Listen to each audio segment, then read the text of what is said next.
तब महायाजक ने कहा, क्या ये बात सच है? स्तिफनुस ने कहा, हे भाइयों और पितरों, सुनो, हमारा पिता अब्राहम हारान में बसने से पहले जब मेसोपोटामिया में था तो तेजोमय परमेश्वर ने उसे दर्शन दिया और उससे कहा, तू अपने देश और अपने कुटुंब से निकलकर उस देश में जा जिसे मैं तुझे दिखाऊंगा। तब वह कसदियों के देश से निकलकर हारान में जा बसा। उसने पिता की मृत्यु के बाद परमेश्वर ने उसको वहां से इस देश में लाकर बसाया जिसमें सब तुम बसते हो, और उसको कुछ मिरास वरन पैर रखने भर की भी उसमें जगह ना दी, परंतु प्रतिज्ञा की, मैं यह देश तेरे और तेरे बाद तेरे वंश के हाथ में कर दूंगा।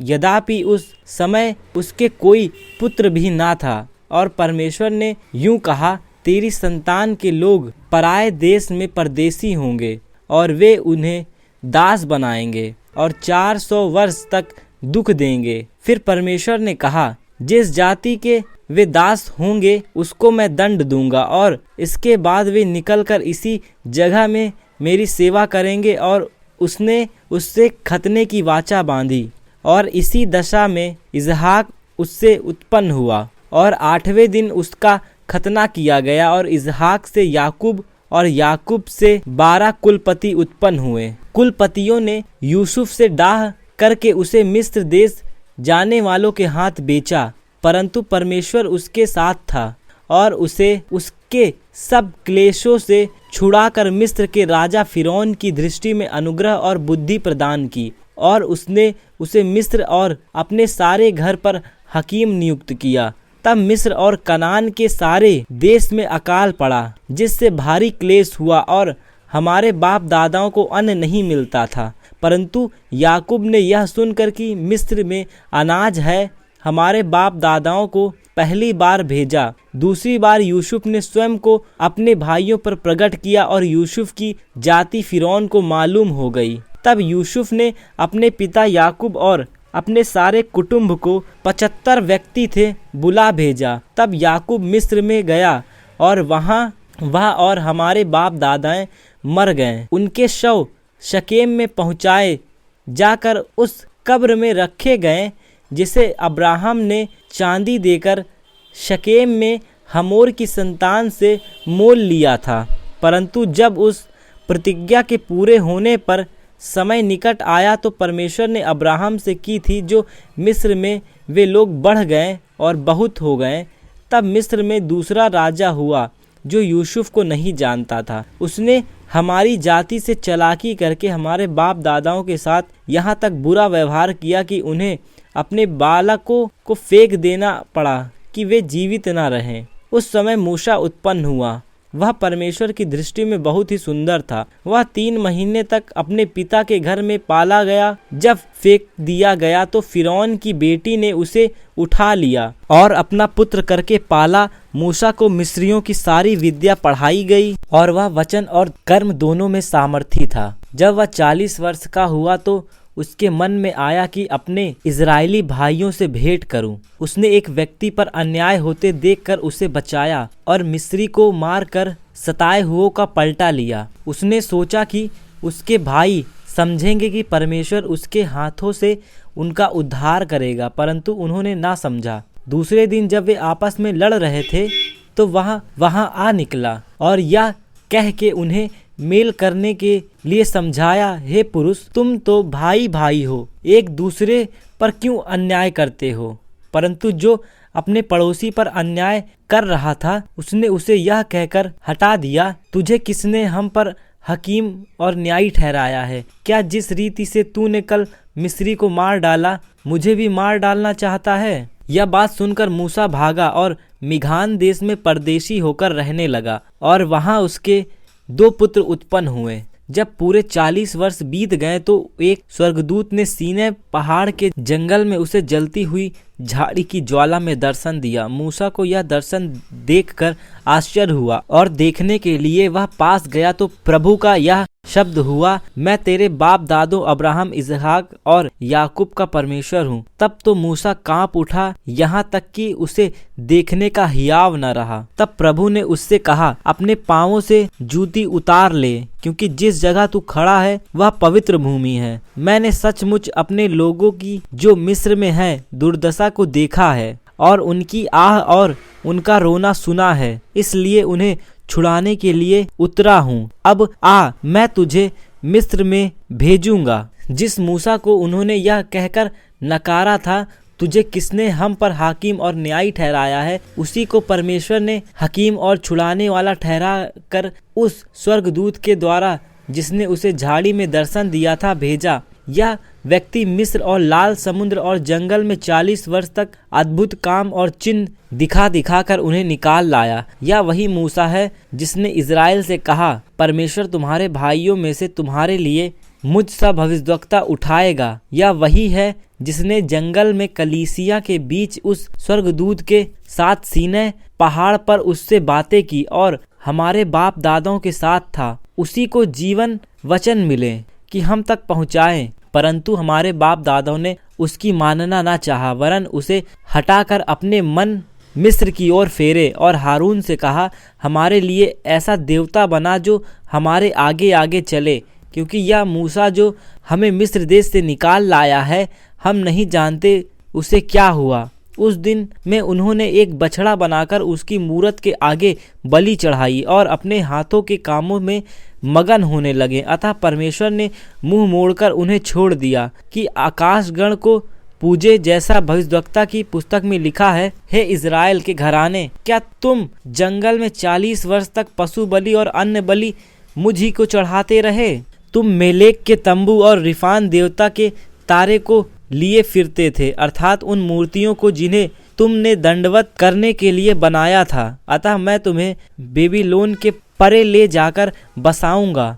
साक्षी का तंबू जंगल में हमारे बाप दादों के बीच में था, जैसा उसने ठहराया, जिसने मूसा से कहा, जो आकार तूने देखा है उसके अनुसार इसे बना। उसी तंबू को हमारे बाप दादे पूर्व काल से पाकर यहोशू के साथ यहाँ ले आए, जिस समय कि उन्होंने उस अन्य जातियों पर अधिकार पाया जिन्हें परमेश्वर ने हमारे बाप दादों के सामने से निकाल दिया, और वह तंबू दाऊद के समय तक रहा। उस पर परमेश्वर ने अनुग्रह किया, अतः उसने विनती की कि यह याकूब के परमेश्वर के लिए निवास स्थान बनाए। परंतु सुलेमान ने उसके लिए घर बनाया, परंतु परम प्रधान हाथ के बनाए घरों में नहीं रहता, जैसा कि भविष्यद्वक्ता ने कहा है। प्रभु कहता है, स्वर्ग मेरा सिंहासन है और पृथ्वी मेरे पांवों तले की पीढ़ी है। मेरे लिए तुम किस प्रकार का घर बनाओगे और मेरे विश्राम का कौन सा स्थान होगा? क्या ये सब वस्तुएं मेरे हाथ की बनाई हुई नहीं? हे हठीले और मन और कान के खतना रहित लोगों, तुम सदा पवित्र आत्मा का विरोध करते हो। जैसा तुम्हारे बाप दादा करते थे वैसा ही तुम भी करते हो। भविष्यद्वक्ताओं में से किस को तुम्हारे बाप दादों ने नहीं सताया? उन्होंने उस धर्मी के आगमन का पूर्व काल से संदेश देने वाले को मार डाला है, और अब तुम भी उसके पकड़वाने वाले और मार डालने वाले हुए हो। तुमने स्वर्गदूतों के द्वारा ठहराई हुई व्यवस्था तो पाई, परंतु उसका पालन नहीं किया। ये बातें सुनकर वे जल गए और उस पर दांत पीसने लगे। परंतु उसने पवित्र आत्मा से परिपूर्ण होकर स्वर्ग की ओर देखा और परमेश्वर की महिमा को और यीशु को परमेश्वर के दाहिने ओर खड़ा हुआ देखकर कहा, देखो मैं स्वर्ग को खुला हुआ और मनुष्य के पुत्र को परमेश्वर के दाहिनी ओर खड़ा हुआ देखता हूँ। तब उन्होंने बड़े शब्द से चिल्लाकर कान बंद कर लिए और एक साथ उस पर झपटे और उसे नगर के बाहर निकालकर उस पर पथराव करने लगे। गवाहों ने अपने कपड़े शाऊल नामक एक जवान के पांवों के पास उतार कर रख दिया। वे स्तिफनुस पर पथराव करते रहे और वह यह कहकर प्रार्थना करता रहा, हे प्रभु यीशु, मेरी आत्मा को ग्रहण कर। फिर घुटने टेक कर ऊंचे शब्द से पुकारा, हे प्रभु, यह पाप उन पर मत लगा। और यह कहकर वह सो गया। शाऊल उसके वध में सहमत था। उसी दिन यरूशलेम की कलीसिया पर बड़ा उपद्रव आरंभ हुआ और प्रेरितों को छोड़ सब के सब यहूदिया सामरिया देश में तितिर बितिर हो गए। कुछ भक्तों ने स्तुफनुस को कब्र में रखा और उसके लिए बड़ा विलाप किया। शाऊल कलीसिया को उजाड़ रहा था और घर घर घुसकर पुरुषों को और स्त्रियों को घसीट घसीट कर बंदी गृह में डालता था। जो तितर बितर हुए थे वे सुसमाचार सुनाते हुए फिरे और फिलिप्पुस सामरिया नगर में जाकर लोगों में मसीह का प्रचार करने लगा।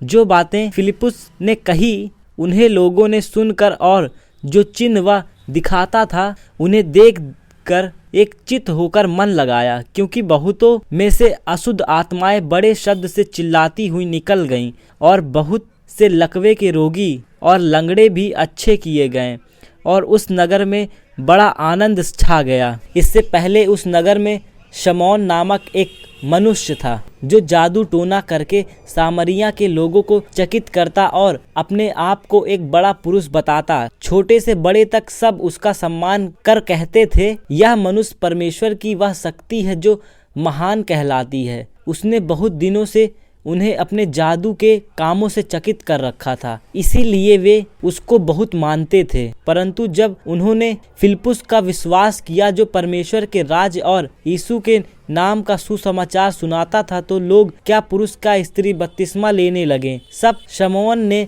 स्वयं भी विश्वास किया और बपतिस्मा लेकर फिलिप्पुस के साथ रहने लगा। वह चिन्ह और बड़े बड़े सामर्थ्य के काम होते देखकर चकित होता था। जब प्रेरितों ने यरूशलेम में थे सुना कि सामरिया ने परमेश्वर का वचन मान लिया है, तो पतरस और यूहन्ना को उनके पास भेजा। उन्होंने जाकर उनके लिए प्रार्थना की पवित्र आत्मा पाए, क्योंकि वह अब तक उनमें से किसी पर ना उतरा था। उन्होंने केवल प्रभु यीशु के नाम में बपतिस्मा लिया था। तब उन्होंने उन पर हाथ रखे और उन्होंने पवित्र आत्मा पाया। जब शमौन ने देखा कि प्रेरितों के हाथ रखने से पवित्र आत्मा दिया जाता है, तो उनके पास रुपया लाकर कहा, यह अधिकार मुझे भी दो कि जिस किसी पर हाथ रखूं वह पवित्र आत्मा पाए। पतरस ने उससे कहा, तेरे रुपया तेरे साथ नष्ट हो, क्योंकि तूने परमेश्वर का दान रुपयों से मोल लेने का विचार किया। इस बात में ना तेरा हिस्सा है ना भाग, क्योंकि तेरा मन परमेश्वर के आगे सीधा नहीं। इसलिए अपनी इस बुराई से मन फिराकर प्रभु से प्रार्थना कर, संभव है तेरे मन का विचार क्षमा किया जाए, क्योंकि मैं देखता हूँ कि तू पित्त की सी कड़वाहट और अधर्म के बंधन में पड़ा है। शमौन ने उत्तर दिया, तुम मेरे लिए प्रभु से प्रार्थना करो कि जो बातें तुमने कही उनमें से कोई मुझ पर न आ पड़े। अतः वे गवाही देकर और प्रभु का वचन सुनकर यरूशलेम को लौट गए और सामरियों के बहुत से गांवों में सुसमाचार सुनाते गए। फिर प्रभु के एक स्वर्गदूत ने फिलिप्पुस से कहा, उठ और दक्षिण की ओर उस मार्ग पर जा जो यरूशलेम से गाजा को जाता है। यह रेगिस्तान मार्ग है। वह उठकर चल दिया और देखो, कूश देश का एक मनुष्य आ रहा था जो खोजो और कूशियों की रानी कंदाके का मंत्री और खजांची था। वह आराधना करने को यरूशलेम आया था। वह अपने रथ पर बैठा हुआ था और यशायाह भविष्यद्वक्ता की पुस्तक पढ़ता हुआ लौटा जा रहा था।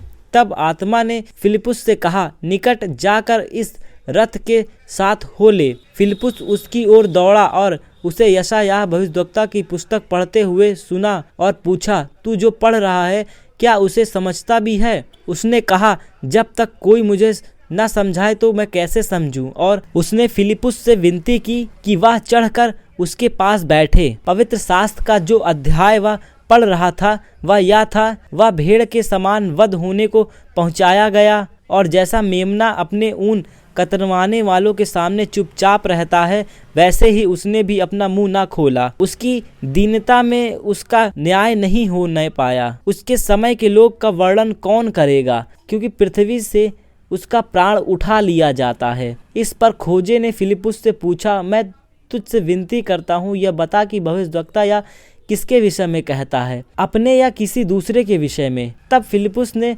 अपना मुंह खोला और इसी शास्त्री से आरंभ करके उसे यीशु का सुसमाचार सुनाया। मार्ग में चलते चलते वे किसी जल की जगह पहुँचे। तब खोजो ने कहा, देख यह जल है, अब मुझे बपतिस्मा लेने में क्या रोक है? फिलिप्पुस ने कहा, यदि तू सारे मन से विश्वास करता है तो ले सकता है। उसने उत्तर दिया, मैं विश्वास करता हूँ कि यीशु मसीह परमेश्वर का पुत्र है। तब उसने रथ खड़ा करके और फिलिप्पुस और खोजो दोनों जल में उतर पड़े और उसने खोजो को बपतिस्मा दिया। जब वे जल में से निकलकर ऊपर आए तो प्रभु का आत्मा फिलिप्पुस को उठा ले गया और खोजो ने उसे फिर ना देखा और वह आनंद करता हुआ अपने मार्ग पर चला। फिलिप्पुस अशदोद में आ निकला और जब तक कैसरिया में ना पहुंचा तब तक नगर नगर सुसमाचार सुनाता गया। शाऊल, जो अब तक प्रभु के चेलों को धमकाने और घात करने की धुन में था, महायाजक के पास गया और उसे दमिश्क के आराधनालयों के नाम पर इस अभिप्राय की चिट्ठी मांगी कि क्या पुरुष क्या स्त्री जिन्हें वह इस पथ पर पाए उन्हें बांधकर यरूशलेम में लाए। परंतु चलते चलते जब वह दमिश्क के निकट पहुंचा तो एकाएक आकाश के चारों ओर ज्योति चमकी और वह भूमि पर गिर पड़ा और यह शब्द सुना, हे शाऊल, तू क्यों मुझे सताता है? उसने पूछा, हे प्रभु, तू कौन है? उसने कहा, मैं यीशु हूँ जिसे तू सताता है। परंतु अब उठकर नगर में जा और जो तुझे करना है वह तुझे कहा जाएगा। जो मनुष्य उसके साथ थे वे अवाक रह गए, क्योंकि शब्द तो सुनते थे परंतु किसी को देखते ना थे। तब शाऊल भूमि पर से उठा, परंतु जब आंखें खोली तो उसे कुछ दिखाई न दिया और वे उसका हाथ पकड़ के दमिश्क में ले गए।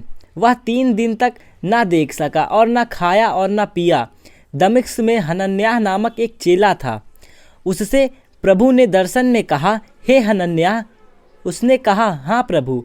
तब प्रभु ने उससे कहा, उठकर उस गली में जा जो सीधी कहलाती है और यहूदा के घर में शाऊल नामक एक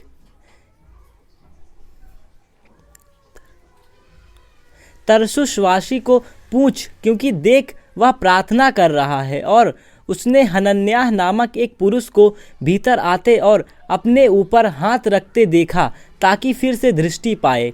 हनन्याह ने उत्तर दिया, हे प्रभु, मैंने इस मनुष्य के विषय में बहुत से सुना है कि इसने यरूशलेम में तेरे पवित्र लोगों के साथ बड़ी बड़ी बुराइयां की हैं और यह भी इसको प्रधान याजकों की ओर से अधिकार मिला है कि जो लोग तेरा नाम लेते हैं उन सब को बांध ले। परंतु प्रभु ने उससे कहा, तू चला जा, क्योंकि वह तो अन्य जातियों और राजाओं और इजरायलियों के सामने मेरा नाम प्रकट करने के लिए मेरा चुना हुआ पात्र है और मैं उसे बताऊंगा कि मेरे नाम के लिए उसे कैसे कैसे दुख उठाना पड़ेगा।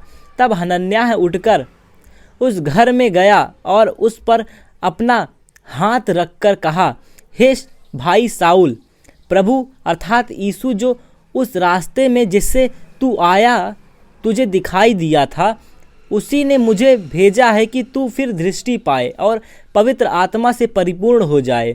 और तुरंत उसकी आंखों से छिलके से गिरे और वह देखने लगा और उठकर बपतिस्मा लिया। फिर भोजन करने के बाद बल पाया। वह कई दिन उन चेलों के साथ रहा जो दमिश्क में थे और वह तुरंत आराधनालयों में यीशु का प्रचार करने लगा कि वह परमेश्वर का पुत्र है। सब सुनने वाले चकित होकर कहने लगे, क्या यह वही व्यक्ति नहीं जो यरूशलेम में उन्हें जो इस नाम को लेते थे नष्ट करता था?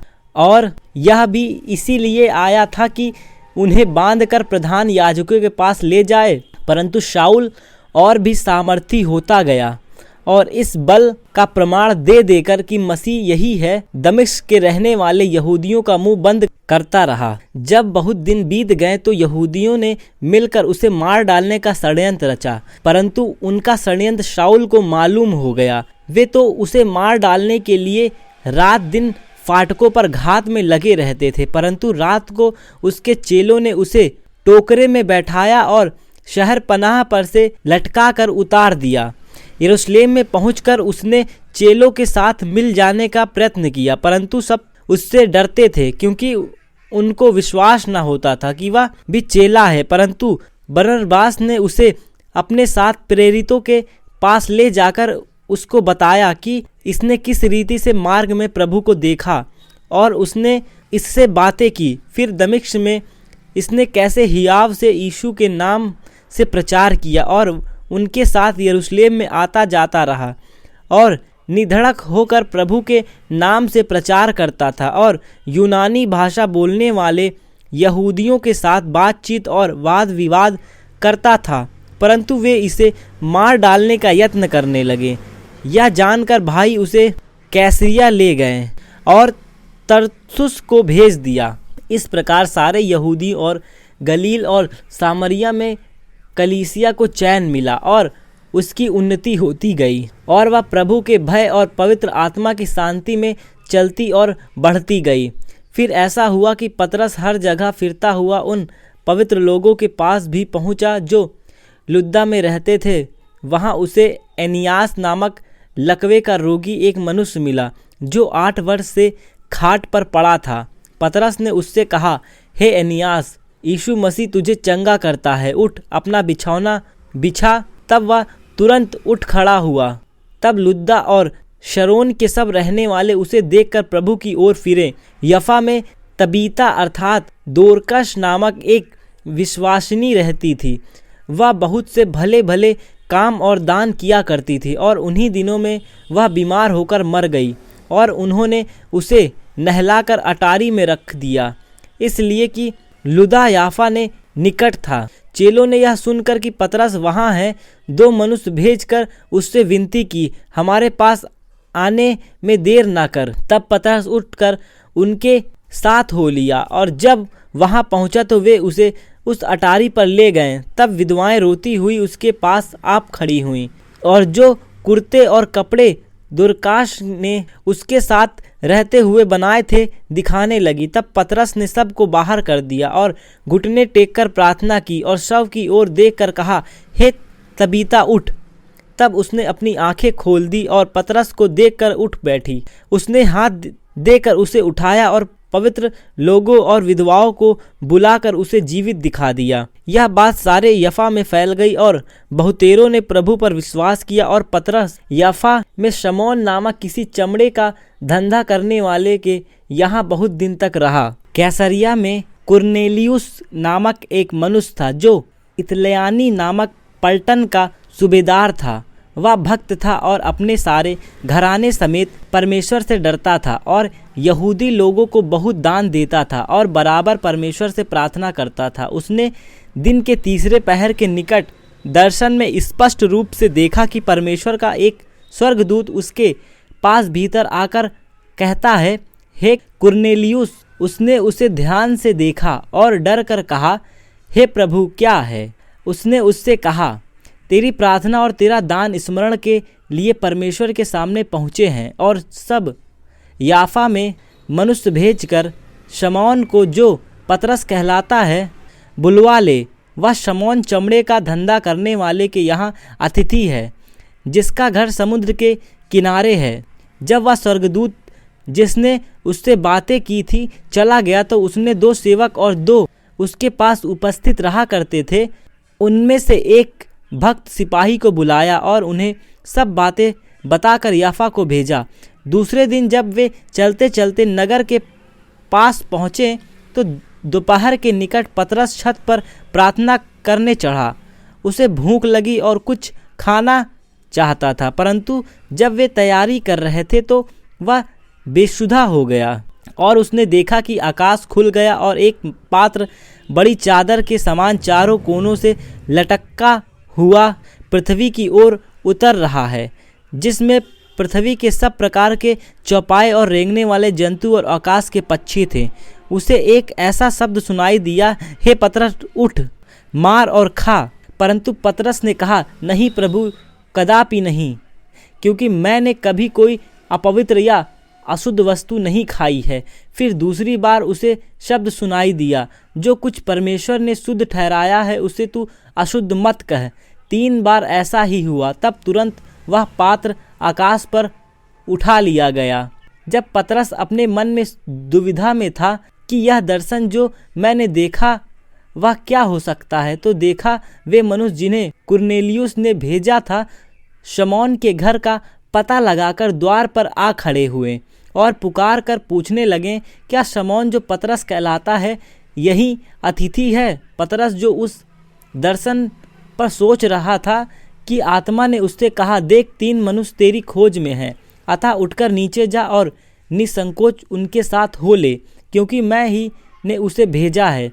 तब पतरस ने उतरकर उन मनुष्यों से कहा, देखो जिसकी खोज तुम कर रहे हो वह मैं ही हूँ।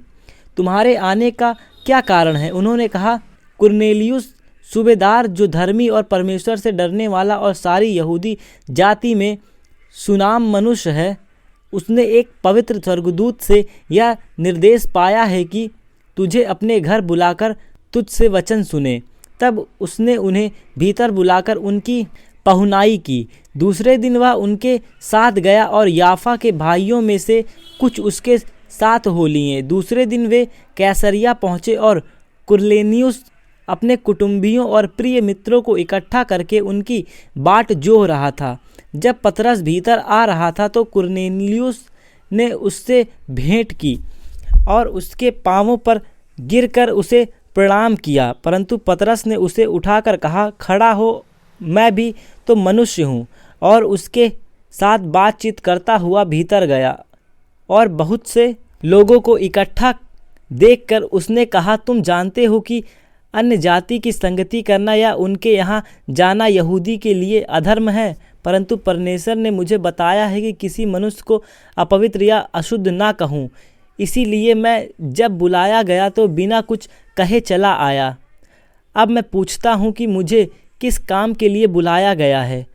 कुरनेलियुस ने कहा, इसी घड़ी पूरे 4 दिन हुए मैं अपने घर में तीसरे पहर प्रार्थना कर रहा था, तो देखो एक पुरुष चमकीला वस्त्र पहने हुए मेरे सामने आ खड़ा हुआ और कहने लगा, हे कुरनेलियुस, तेरी प्रार्थना सुन ली गई है और तेरा दान परमेश्वर के सामने स्मरण किया गया है। इसलिए किसी को याफा भेजकर शमौन, जो पतरस कहलाता है, बुला। वह समुद्र के किनारे शमौन चमड़े का धंधा करने के घर में अतिथि है। तब मैंने तुरंत तेरे पास लोगों को भेजा और तूने भला किया जो आ गया। अब हम सब यहाँ परमेश्वर के सामने, ताकि जो कुछ परमेश्वर ने तुझसे कहा है उसे सुने। तब पतरस ने कहा, अब मुझे निश्चय हुआ कि परमेश्वर किसी का पक्ष नहीं करता, वरन हर जाति में जो उससे डरता है और अधर्म के काम करता है वह उसे भाता है। जो वचन उसने इस्राएलियों के पास भेजा जब उसने यीशु मसीह के द्वारा, जो सबका प्रभु है, शांति का सुसमाचार सुनाया, वह वचन तुम जानते हो, जो यूहन्ना के सब बपतिस्मा के प्रचार के बाद गलील से आरंभ होकर सारे यहूदियों में फैल गया। परमेश्वर ने किसी रीति से यीशु नासरी को पवित्र आत्मा और सामर्थ्य से अभिषेक किया। वह भलाई करता और सबको जो शैतान के सताए हुए थे अच्छा करता फिरा, क्योंकि परमेश्वर उसके साथ था। हम उन सब कामों के गवाह हैं जो उसने यहूदियों के देश में यरूशलेम में भी किए, और उन्होंने उसे काट पर लटकाकर मार डाला। उसको परमेश्वर ने तीसरे दिन जिलाया और प्रकट भी कर दिया, सब लोगों पर नहीं वरन उन गवाहों पर जिन्हें परमेश्वर ने पहले से चुन लिया था, अर्थात हम पर, जिन्होंने उसके मरे हुओं में से जी उठने के बाद उसके साथ खाया पिया। और उसने हमें आज्ञा दी कि लोगों में प्रचार करो और गवाही दो कि यह वही है जिसे परमेश्वर ने जीते और मरे हुओं का न्यायी ठहराया है। उसकी सब भविष्यद्वक्ता गवाही देते हैं कि जो कोई उस पर विश्वास करेगा उसको उसके नाम के द्वारा पापों की क्षमा मिलेगी। पतरस ने ये बातें कह ही रहा था कि पवित्र आत्मा वचन के सब सुनने वालों पर उतर आया, और जितने खतना किए हुए विश्वासी पतरस के साथ आए थे वे सब चकित हुए कि अन्य जातियां पर भी पवित्र आत्मा का दान उड़ेला गया है, क्योंकि उन्होंने उन्हें भांति भांति की भाषा बोलते और परमेश्वर की बड़ाई करते सुना। इस पर पतरस ने कहा, क्या कोई जल की रोक सकता है कि ये बपतिस्मा ना पाएं जिन्होंने हमारे समान पवित्र आत्मा पाया है? और उसने आज्ञा दी कि उन्हें यीशु के नाम से बपतिस्मा दिया जाए। तब उन्होंने उससे विनती की कि वह कुछ दिन और उनके साथ रहे। फिर प्रेरितों और भाइयों ने जो यहूदियों में थे सुना कि अन्य जातियों ने भी परमेश्वर का वचन मान लिया है। अतः जब पतरस यरूशलेम में आया तो खतना किए हुए लोग उससे वाद विवाद करने लगे। तूने खतना रहित लोगों के यहाँ जाकर उनके साथ खाया। तब पतरस ने उन्हें आरंभ से क्रम अनुसार कह सुनाया। मैं याफा नगर में प्रार्थना कर रहा था और बेसुध होकर एक दर्शन देखा कि एक पात्र बड़ी चादर के समान चारों कोनों से लटकाया हुआ आकाश से उतरकर मेरे पास आया। जब मैंने उस पर ध्यान किया तो उसमें पृथ्वी के चौपाए और वन पशु और रेंगने वाले जंतु और आकाश के पक्षी देखे और यह शब्द भी सुना, हे पतरस, उठ, मार और खा। मैंने कहा, नहीं प्रभु, नहीं, क्योंकि कोई अपवित्र या अशुद्ध वस्तु मेरे मुंह में कभी नहीं गई। इसके उत्तर में आकाश से दूसरी बार शब्द हुआ, जो कुछ परमेश्वर ने शुद्ध ठहराया है उसे अशुद्ध मत कह। 3 बार ऐसा ही हुआ। तब सब कुछ फिर आकाश पर खींच लिया गया और देखो, तुरंत 3 मनुष्य जो कैसरिया से मेरे पास भेजे गए थे उस घर पर जिसमें हमने आ खड़े हुए। तब आत्मा ने मुझसे उनके साथ निसंकोच हो लेने को कहा और ये 6 भाई भी मेरे साथ हो लिए और हम उस मनुष्य के घर गए। उसने हमें बताया कि उसने एक स्वर्गदूत को अपने घर में खड़ा देखा, जिसने उसे कहा, याफा में मनुष्य भेजकर शमौन, जो पतरस कहलाता है, बुलवा ले। वह तुमसे ऐसी बात कहेगा जिसके द्वारा तू और तेरा सारा घराना उद्धार पाएगा। जब मैं बातें करने लगा तो पवित्र आत्मा उन पर उसी रीति से उतरा जिस रीति से आरंभ में हम पर उतरा था। तब मुझे प्रभु का यह वचन स्मरण आया जो उसने कहा था, यूहन्ना ने तो पानी से बपतिस्मा दिया है, परंतु तुम पवित्र आत्मा से बपतिस्मा पाओगे। अतः जब परमेश्वर ने उन्हें भी वही दान दिया तो हमें प्रभु यीशु मसीह पर विश्वास करने से मिला था, तो मैं कौन था जो परमेश्वर को रोक सकता। यह सुनकर वे चुप रहे और परमेश्वर की बड़ाई करके कहने लगे, तब तो परमेश्वर ने अन्य जातियों को भी जीवन के लिए मन फिराव का दान दिया है। जो लोग उस क्लेश के मारे जो स्तिफनुस के कारण पड़ा था तितर बितर हो गए थे, वे फिरते फिरते फिनेके और सपाइम और अंतकिया में पहुँचे, परंतु यहूदियों को छोड़ किसी और को वचन न सुनाते थे। परंतु उनमें से कुछ साइप्रस वासी और कुरेनी थे, जो अंताकिया में आकर यूनानियों को भी प्रभु यीशु का सुसमाचार की बातें सुनाने लगे। प्रभु का हाथ उन पर था और बहुत लोग विनाश करके प्रभु की ओर फिरे। जब उनकी चर्चा यरूशलेम की कलीसिया के सुनने में आई तो उन्होंने बरनबस को अंताकिया भेजा। वहां वह पहुंचकर और परमेश्वर के अनुग्रह को देखकर आनंदित हुआ और सबको उपदेश दिया कि तन मन लगाकर प्रभु से लिपटे रहो। वह एक भला मनुष्य था और पवित्र आत्मा और विश्वास से परिपूर्ण था और अन्य बहुत से लोग प्रभु में आ मिले। तब वह शाऊल को ढूंढने के लिए तरसुस को चला गया। जब वह उनसे मिला तो उसे अंताकिया लाया और ऐसा हुआ कि वे 1 वर्ष तक कलीसिया के साथ मिलते और सब लोगों को उपदेश देते रहे और चेले सबसे पहले अंताकिया ही में मसीही कहलाएं। उन्हीं दिनों में कई भविष्यद्वक्ता यरूशलेम में अंताकिया आए। उनमें से अगबुस नामक एक ने खड़े होकर आत्मा की प्रेरणा से यह बताया कि सारे जगत में बहुत बड़ा अकाल पड़ेगा। वह अकाल क्लौदियुस के समान में पड़ा।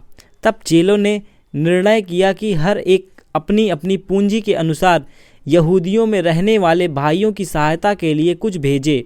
उन्होंने ऐसा ही किया और बरनबास और शाऊल के हाथ प्रचीनों के पास कुछ भेज दिया। उस समय हेरोदेस राजा ने कलीसिया के कई व्यक्तियों को सताने के लिए उन पर हाथ डाले।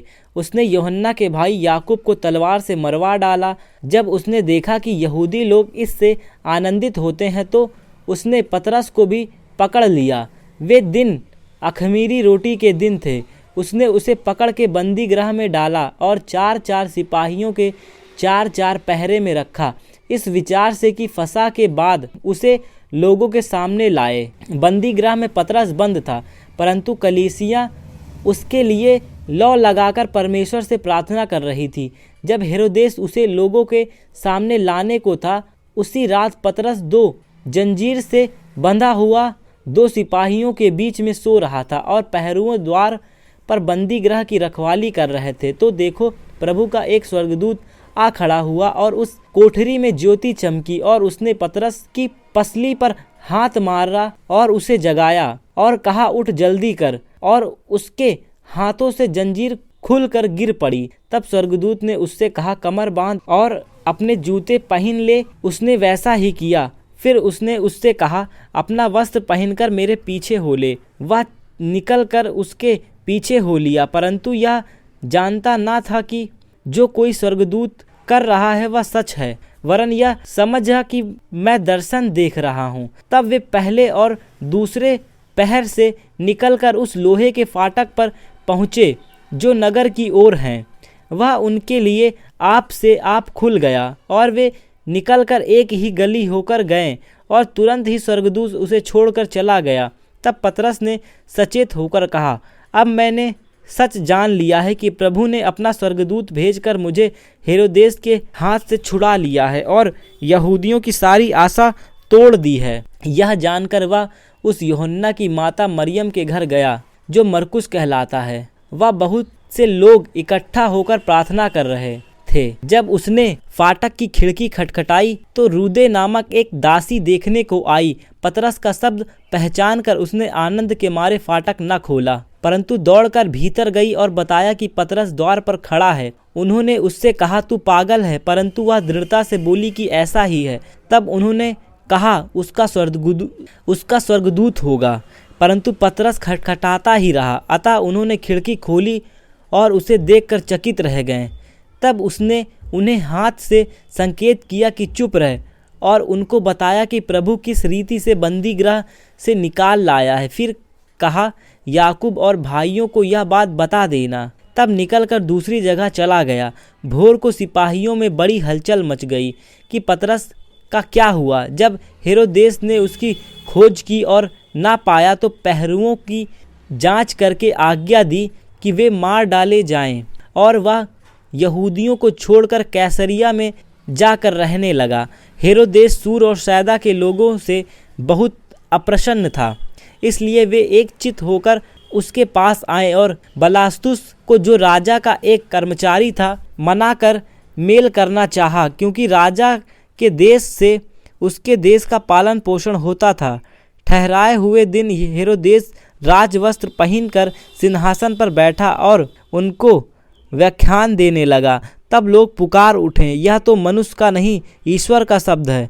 उसी क्षण प्रभु के एक दूत ने तुरंत उसे मारा, क्योंकि उसने परमेश्वर को महिमा न दी, और वह कीड़े पड़ के मर गया। परंतु परमेश्वर का वचन बढ़ता और फैलता गया।